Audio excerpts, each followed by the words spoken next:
Welcome to Dear Prudence. I'm your Prudence, Jenée Desmond-Harris. Today we're talking about whether to make your partner pass a test before having kids, how to handle it when you fall for someone else right in front of your boyfriend, and what to do when your friend seems to think she's really adorable and for some reason that bothers you. Here to help me out today is Ophira Eisenberg. She is a Canadian-born stand-up comedian, writer, and host. She hosted NPR's comedy trivia show Ask Me Another for 9 years, and she's the host of the new comedy podcast Parenting is a Joke, so funny, co-produced by iHeartRadio and Pretty Good Friends Productions. Ophira is a regular host and teller with The Moth, and her stories have been featured on The Moth Radio Hour and in 2 of The Moth's best-selling collections. Hey, Ophira, thank you for being on. My pleasure. So great to see you. So we're starting out these days by asking each guest before we get into the listener letters, is there a piece of advice that you just want to give unprompted? Yeah, okay, here it is. Disassociation and escape are also forms of self-care. Say more. I'm just, like, you know how they say you can run, but you can't hide? Yeah. You can also run. Running's kind of fun. Run. Enjoy yourself. I mean, we have to do what we can to get through these days, right? That's right. And so sometimes I think we want to solve all of our problems and really dive deep and pay attention to stuff. And I think that's wonderful. But sometimes, like, a good form of self-care is just doing nothing about them for a minute. I feel like I need tips on disassociation. I'm going to put that on my list because it sounds relaxing. Yes, transcendental meditation. Anyone? Yeah. I haven't done it, but I would like to. I get ads on Facebook for it, so I'll make sure to click on them. Isn't that great when you get an ad for something that you're like, another thing I don't know how to do? Thank you. Totally. That and jade rolling my face. Anyway, Ophira and I will dive into your questions shortly after we get back from this break. Welcome back. You're listening to Dear Prudence, and I'm here with Ophira Eisenberg. Let's dive right in with our first letter. It's called Addie's Mom. My 8-year-old Addie is best friends with the girl down the street, Amy. So Amy is constantly over at our house. Her home life is complicated. This is her mother's 3rd marriage, and there are step-siblings and half-siblings always coming and going. One is Anna. Anna is 2 years older than the other girls, and her father has her every other weekend. Amy's mom pushes Anna to come over with Amy to play at our house. The problem is Anna is bossy and a borderline bully. She constantly kicks up a fuss if she doesn't get her way, and the girls fight, meaning I have to intervene. I have a house to run and twin toddlers to take care of. When Anna is over, I have to keep an eye and ear on the girls, whereas when it's just Addie and Amy, I trust the only time I need to call them is for lunch. I've discussed the situation twice with Amy's mom and made the suggestion that when Anna's over, the girls play at her house. Anna still comes over with Amy. I put up with the situation because Addie really adores Amy, and it's only every other weekend. That tolerance ended when Anna stole and destroyed a library book that Addie borrowed from school. My daughter was devastated, and the response from Anna's parents was lackluster and lazy. Anna got a mild scolding, and they didn't offer to pay for the book. I told Amy's mom that Anna wasn't welcome in my home anymore. Just Amy. She shocked me by banning Amy from ever playing with my daughter again. My daughter is heartbroken, and I don't know what to do. Can you help me? So I just want to note that I get so many letters from people who are dealing with random neighborhood children showing up at their homes, uninvited. Wow. I feel like it's a symptom of the whole thing about how it takes a village and nobody has a village anymore. So some parents are just like, guess what, neighbor? I've never met you, but welcome to my village. You're going to be taking care of my kid. And my general response is always just kind of, just let the kid come over. Maybe they're difficult, but if a child is showing up at your house and their parents aren't checking in on them or wanting them to come home or making sure they're safe, that just tells me they're probably not in a great situation. Embrace them, try to deal with them. That said, I don't have a child who's old enough to have friends yet. And I've never had an invited problematic child show up on my door. So I don't know. Your kid is a little older. What do you think?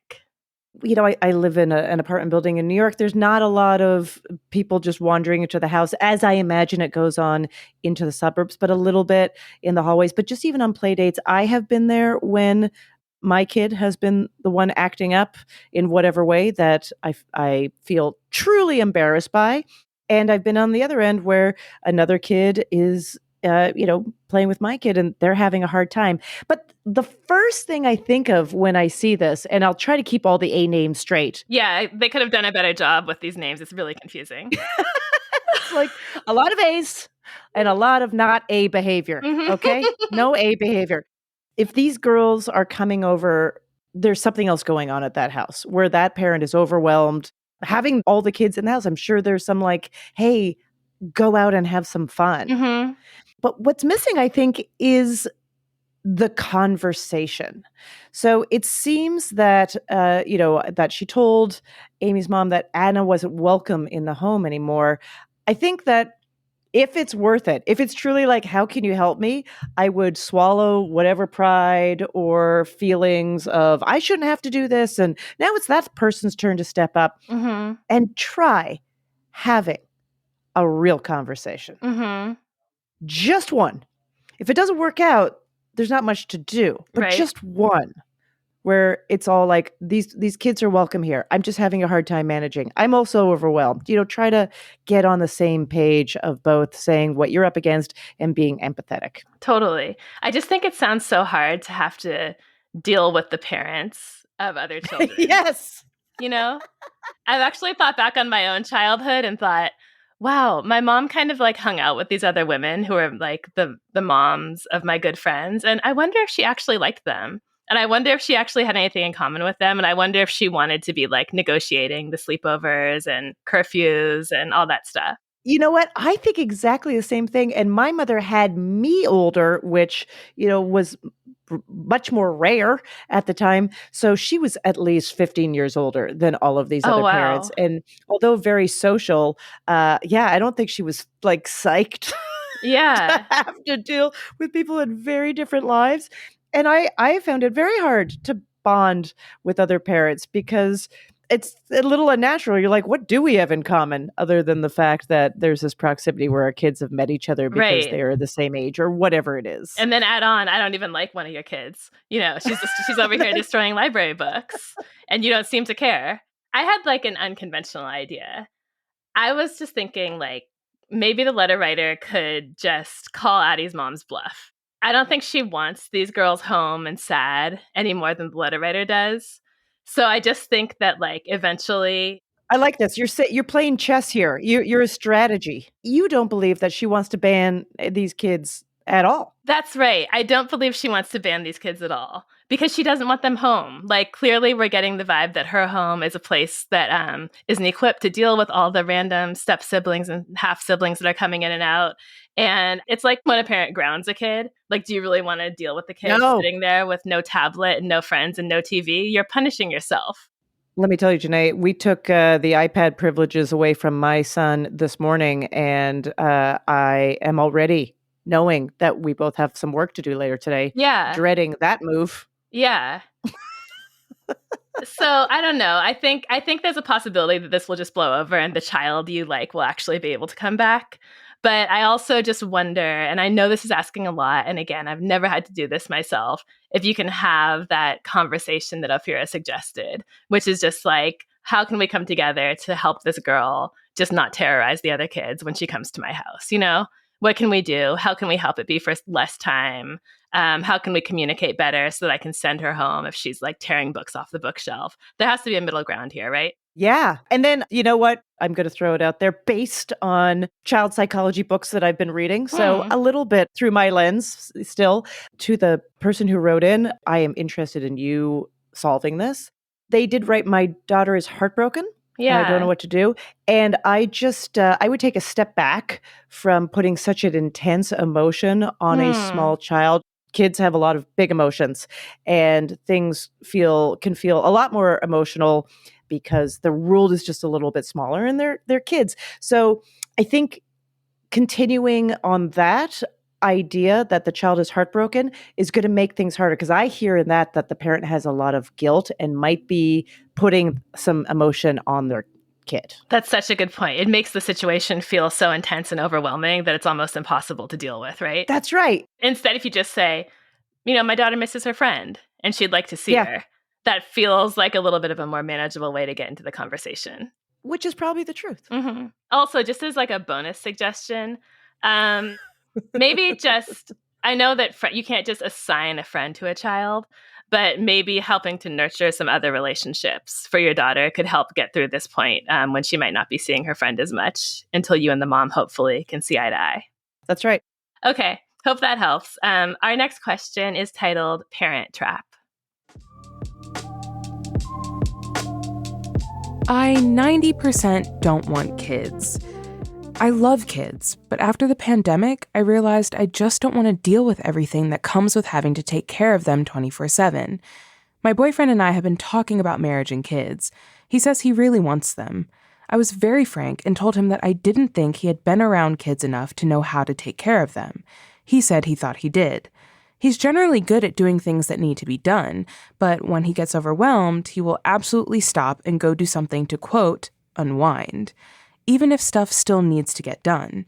I reminded him of this. He knows he does this, and he said it would be different when we had a child. I told him that men say that all the time and then are completely overwhelmed. He kept saying that wouldn't be what happens. So I came up with an idea to show him what it would most likely be like having kids. He could take care of everything in our home except for things I absolutely have to do myself. Planning, cooking, cleaning, laundry, all of it. If he did that, I would start discussing having kids. He did not like this at all. He said it wouldn't be at all like having a kid, and he felt, quote, disrespected for having to pass a test to have kids.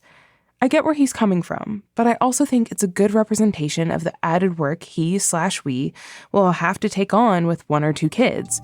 What do you think? Good idea or disrespectful?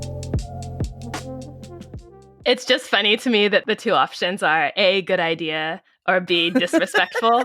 So there's this assumption that it's definitely a wonderful way to determine whether someone should have a child. So no, it's not a good idea. And it's disrespectful. And also, it's a ridiculous exercise when it comes to decisions about having children. It reminds me of that. Did you ever do like the flower baby exercise in middle school where in like your sex ed class, they would give you a bag of flour to carry around for a week in 8th grade so you could like experience being a parent? And I guess it was supposed to be so hard that you wouldn't want to have sex. No, I think they all just were like, good luck, everybody. Yeah. But I do remember I was kind of obsessed. I don't know what year that was. The Tamagotchis, which was like a little, you know, your little pet, and you had to nurture it digitally, and then it would die if you didn't feed it or something. It was just ridiculous. But I mean, honestly, there's part of me that loves this so much. Say more. Because this person is trying to problem solve in a really pragmatic way. And I could tell this person they are a very quantitative, pragmatic person because I've never, ever heard anyone say, I 90% don't want to have kids. It's usually like 100 totally or 0. Totally. But 90 is amazing. A 10% margin? Right. There? And then somehow they can, I don't know what percentage that's going to go down if it turns out their boyfriend is like good at handling the cooking and cleaning for 2 weeks. I don't know. If I were just like an embryo waiting to be born, I don't think I would want to be born to someone who is like, I 90% don't want kids, but my boyfriend passed this test where like he made the bed every day and took the trash out. So I'll go for it now. But it's a good question. Like, what could you do to prepare? Because I think there is no preparation if you are in a situation with a partner and you're going to potentially have a child enter your life. How do you both go, hey, let's work on a high-risk project together with teamwork that we've never done before? And with all the emotions and anxiety. I think that's what this experiment is missing, right? Like, he can just pop in his AirPods and like listen to podcasts and cook, do meal prep, clean, wash the bathtub out. I mean, that's not hard. It's nothing compared to like the emotional intensity and responsibility of actually having a child. I mean, like, I think he should just do all these things anyways for fun. Like, how about that? Mm-hmm. Do that for a week, but for no test. Just the test is a thank Spring you. cleaning. Yeah. Yeah, exactly. But yeah, I don't know. Maybe buy a very complicated piece of IKEA furniture, put a timer on. Also adopt a very old pukey cat. See how that rolls for 24 hours. Like, I don't know. I don't know what the test is out there, but to your point, there's no test. It has to be a cat that needs like eardrops every 3 hours. That's right. Eardrops, and diabetes also shots. pees everywhere. That would get you close. But seriously, I think if you 90% don't want kids, listen to that voice. Listen to that voice. Don't let anyone try to convince you. I think that's like such an important instinct, and it's so powerful. And the fact that you've come to that conclusion in a world and a society that makes it seem like you're definitely supposed to have kids and that not having them is a weird option, listen to your instincts. Absolutely. It's okay to just have your perspective on this and then evaluate whether you and your boyfriend are a fit. This is not a middle ground issue, right? Yeah, exactly. It should first be 100% with you, and then take the next step of, do I have the support system and the everything around me to help make this happen? But you got to start, if you're looking for an external factor to convince you, it's not right. Right. I'll even go a step further. And listeners know that, like, I'm not supposed to just tell everyone to break up because that's the easiest thing to do. So I try not to. But quit your job, break up. Yeah. Run. Not to be like a complete negative Nancy, but I'm worried about the dynamic of this relationship aside from kids.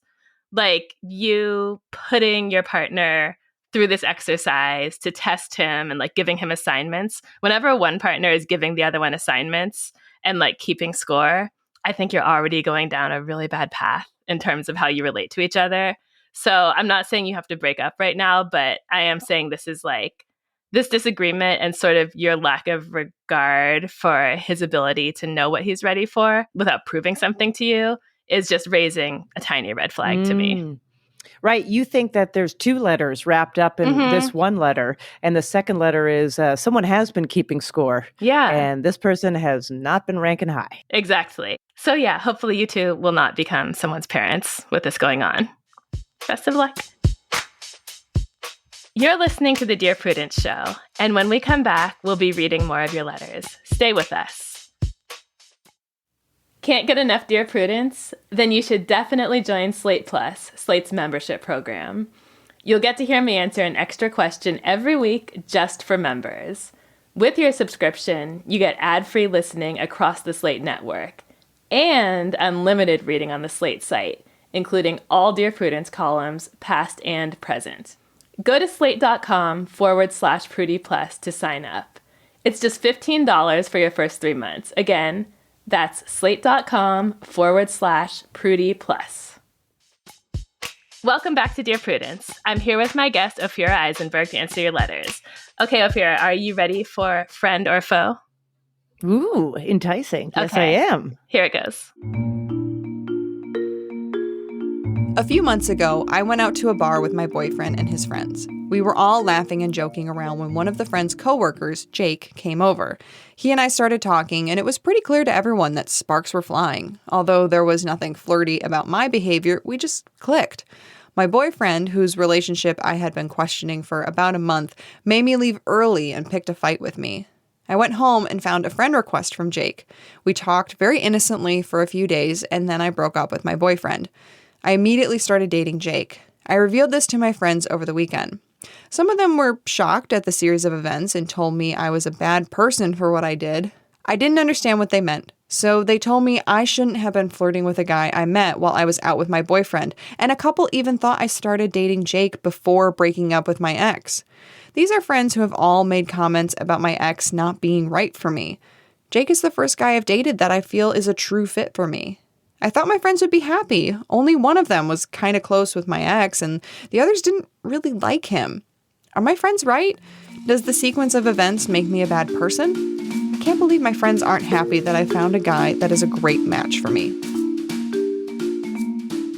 I would love to get this person on the podcast because there's so many things I have questions about. So I'm just like nitpicking every line here. Number one, you just sat there engaging in public sparks flying in front of everyone. Like everyone saw you having a connection with someone other than your boyfriend in his face. That's really bold. Number 2, your boyfriend made you leave. I don't like that. I want to know more about that dynamic. Number 3, you did not just innocently talk after sparks flew. You knew exactly what you were doing. There's no innocence after sparks fly. And number 4, I can't believe your friends told you were a bad person. I mean, that's not what friends do. We just pretend you made the right choice, like against all the evidence, right? Like, you're an angel. Don't worry about it. You're fine. You got to chase your own happiness. Anyway, those are all the many thoughts I had before I even got to responding to the letter. What about you? Yeah, I read this and I decided to take like the most idealistic, romantic, kind of fun version of it. And I was a little bit like, hey, this is how it happens sometimes. You're with someone, clearly is not perfect, and then you meet someone by total random luck, coincidence that you connect with. Now, are they connecting with that person because it is this like kind of magical connection that you have with a bunch of people in this world? Or is it the fact that their relationship is really not going well, and this person in the moment provided just, something that satisfied that hunger? Don't know, right? Because there is that thing too, where if someone's afraid to leave a relationship simply because they're afraid of being alone, they will just do the old crossover. Yeah, get the next one lined up. Dealing with whatever that is.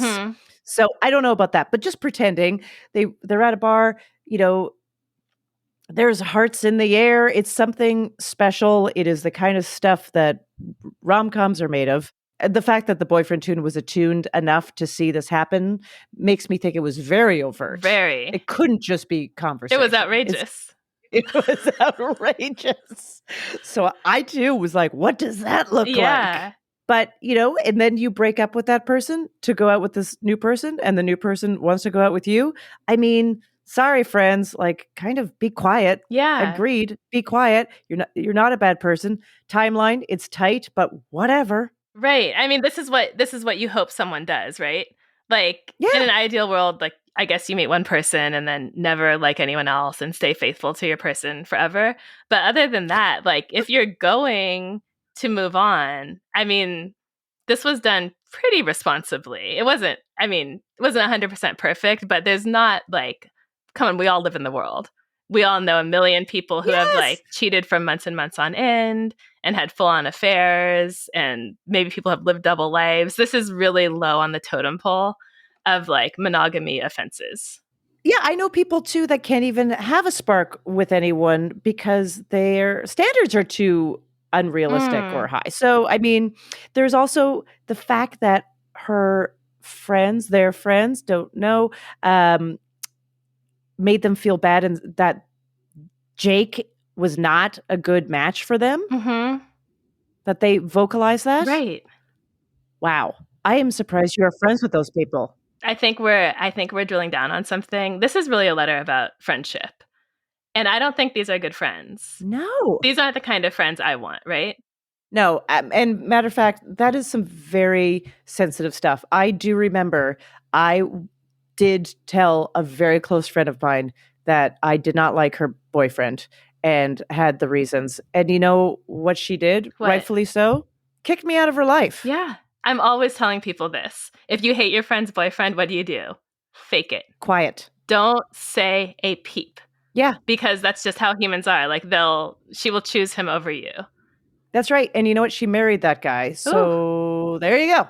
Would she be listening by any chance? Who knows? I've got a lot of friends. Let's just say. Okay. I mean, maybe looking back, if I'm going down this romantic lullaby, maybe looking back, she'll be like, you know what? Those weren't the right friends, but at least they brought me this person. Right. At least they got me to Jake. I think if your friends they aren't happy for you, and if they aren't willing to give you a little leeway and like just be your cheerleaders a little bit more than is logical even, you probably need to surround yourself with some different people. I just think everyone is on their own journey. No one has a perfect romantic journey without ever being a little bit of the bad guy. And to hold your friends to that standard, I think suggests that you maybe don't like them or really want the best for them. I'm reading a lot into this, but I think the letter writers should go on and be happy. Yeah. Maybe look for some other ladies to hang out with. Yeah, because you know what's really fun? Having like a fun new relationship. You should be able to enjoy that without hearing all of this noise around it. I mean, can you imagine just your friend texting, "You are a bad person"? I mean, that doesn't happen. That's ridiculous. Yeah. Block it all out, letter writer. Yeah, a thumbs down. And if you end up breaking up with him, well, you had your experience, you learned your lesson. We all have to be on our own journey. Yeah. Okay. I'm Jenée, and you're listening to Dear Prudence. We have reached our last question. Ophira, are you ready for it? Oh boy, big finale. Let's do it. It is titled Ood Out. I'm a child-free, neurodivergent woman in my 30s who moved to a new city last spring. I have a wonderful partner, but he works long hours and doesn't really enjoy thrift shopping, flea markets, bookstores, museums, etc. like I do. So I wanted to find a friend to do those things with me. I met a woman about my age called Shay on a dating site with an option for platonic friends. I was looking for friends only, and she was looking for everything, including friends. We have a lot of common interests, and I really enjoy hanging out with her. Except there's something bugging me that I have trouble even articulating. Shay is a nice, fun person, but very physically unattractive, even aside from the fact that I'm not attracted to women. Shay, on the other hand, is pansexual, although she has never been in a relationship. And she says a lot of things that I don't know whether to interpret as flirting, but either way seem to indicate that she sees herself as extremely cute and little, despite being neither. Some examples include talking in this weird, high-pitched, yet hoarse, elderly baby type voice about either herself or cute animals, making nom-nom noises while eating, talking loudly about how full her tummy is and rubbing it, talking about wanting to curl up and go nappy by when she's tired, tilting her head, framing her face with her hands and squinting her eyes when she says something she thinks is cute, and saying things like, "I'm a contented little cupcake" after we go to a cupcake place, or "I'm a happy little duckling" after feeding ducks in a park.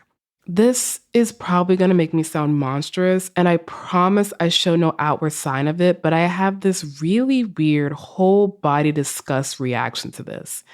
I have impulses, which I easily restrain, to slap her, or tell her that's immature and undignified and gross, or that no one is ever going to want to date someone who acts like this. I have a suspicion this may be related to my having been molested as a toddler, because I'm similarly repulsed by adult babies and the like. Regardless, it definitely diminishes my enjoyment of our friendship, and I wonder if I should try to ask her not to do these things around me. But I don't know how to phrase it without sounding crazy and terrible and or hurting her feelings. Shay is extremely sensitive and has had a sad life. She still lives with her bedbound but highly controlling mother whose slave she pretty much is and almost never gets to leave her house, let alone go anywhere more fun than Walmart, before she met me. She talks all the time about being horny and wanting a boyfriend or girlfriend, which oddly doesn't gross me out anywhere near what the cutesy stuff does. And as someone who overcame a rough start in life and mental differences to achieve normality and happiness, I feel like I could really help her. But then I wonder if I'm deluding myself, and Shay would be happier and better off without me in her life. Any advice? Okay, letter writer. You're a great writer because you have just thoroughly and clearly conveyed your absolute disgust with this woman who is supposed to be your friend. I'm shocked. I can't imagine hanging out with someone who made me feel this way. I thought about this too. In some ways, I was like, I know that kind of feeling of seeing someone do something that somehow affects you on a physical level of disgust. But the way this person was so specific, so vivid, and truly efficient with their words, it paints a whole picture. Also, their activities, the cupcake places and the feeding ducks in a pond, as well as all the other things. Honestly, it sounds to me, although a friendship, it almost sounds like a married couple. Yeah. Seriously, on some level. I think that's part of what's going on here. So here's my theory. There was so much in this letter about like the quote unquote gross behavior that I had to take a step back and look at the whole narrative, which is that the letter writer says they went on an app to find a friend because their boyfriend was busy all the time. Yeah. So I believe that Shay is filling a romantic hole in their life, Also, Shay was looking for friends and dating partners. So they're doing these kind of like cupcakes, feeding ducks. I don't know. These sound like slightly datey activities to me. Agreed. And I think the letter writer is grossed out, not just because of who Shay is, but because they've allowed themselves to be in this like quasi dating situation with Shay. And they know Shay is attracted to or interested in them. And that's what's making all the behavior so off-putting, because the attraction isn't shared. Nailed it. I think you nailed it. Also, right. So then you find someone with your interest, but it just sounds like it is it sounds to me like they are each other's entire world. Right. The way that this is written. There's so much detail. There's so many activities. Also, the final question, I understand, like, basically, should I cut this off or keep going? Yet there's a few other things here. It's like, I feel like I could help her. Interesting. There's a lot of weight in that kind of statement. But then there's, or am I deluding myself and Shay would be happier or better off without me in her life? I actually didn't really understand that, because it didn't sound to me like Shay was not benefiting. Right. It sounded to me from her point of view. Shay's having the time of her life. Shay's having the time of her life. Yeah. Being a cute little duckling. So why would she be better off? Unless it feels like there's someone's leading the other person on. Right. In a disingenuous way. Right. I just wonder, how did they even get to this point of being this close? Like, you match on the app and it's kind of nothing offensive on the profile. You go on your first cupcake excursion. There are these like disgusting comments, horribly cutesy comments made. Why did these hangouts keep happening to the point where you're like practically best friends? Or more without all the intimacy without the physical, potentially. Right. If we just go to the beginning about like, I have a wonderful partner, works long hours, and does not enjoy, here's 7 things I love doing. Right.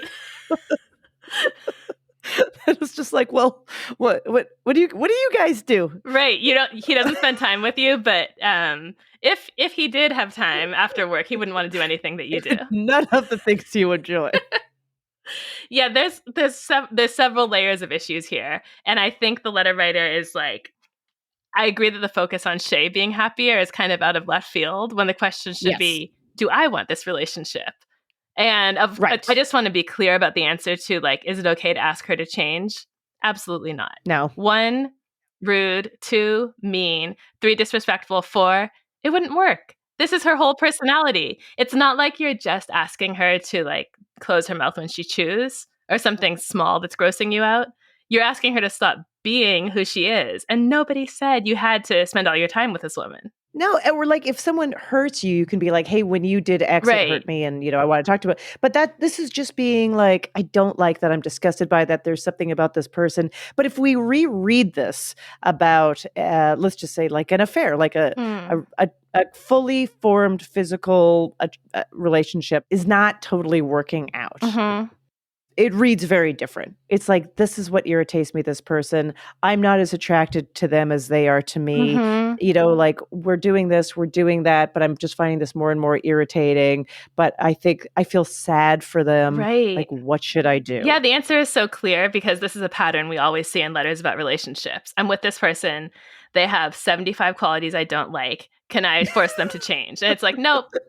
Dating is your opportunity to get to know someone and find out if you like them. And if the answer is no, what you do is stop dating, not like form them to be the person who you are. That's right. So I do think it really clarifies things if you look at it through that lens. Yeah. And also, I got to say, I'm happy like a little duckling. Sort of adorable. It is sort of adorable. And I wanted to end on that note.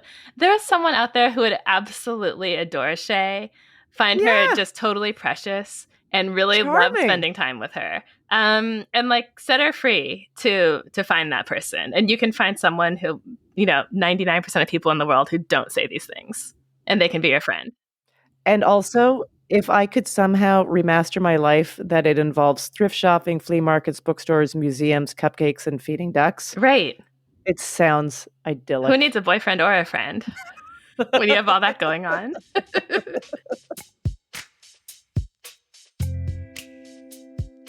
All right. Those are all the questions we have for this week. As always, I really hope we've been helpful. Thank you, Ophira. Oh my goodness. Thank you, Jenée.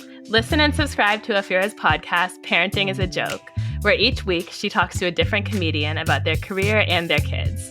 She celebrates the absurdity of shuffling a career with raising a kid, it truly is absurd, and highlighting less traditional parenthood journeys, all while relishing in the fact that no one knows what they're doing. But we're all trying. Do you need help getting along with partners, relatives, coworkers, and people in general? Write to me. Go to slate.com/Prudie. That's slate.com/PRUDIE. The Dear Prudence column publishes every Thursday. And you can join us for the Dear Prudie live chat on Mondays at noon Eastern.